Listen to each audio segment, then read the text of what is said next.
সুন্দর করবে, তুমি আবার পড়াশোনা করবা, তুমি সুস্থ হও।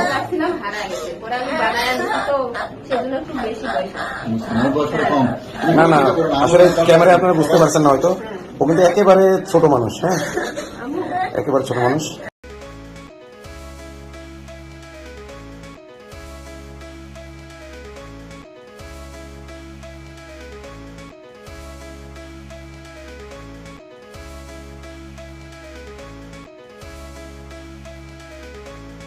আমরা যেটুকু পাইলাম ওর জবানবন্দিতে, ওর আম্মুর জবানবন্দিতে ওকে কালো জাদু করা হয়েছিল। চকলেট, মিষ্টি জাতীয় জিনিস, চকলেট ইত্যাদির মাধ্যমে কালো জাদু করে ওকে এটা করা হয়েছে। আম্মু ঠিক আছে, ঠিক আছে, তুমি কেন আম্মু? আচ্ছা, ওকে আপনি ভালো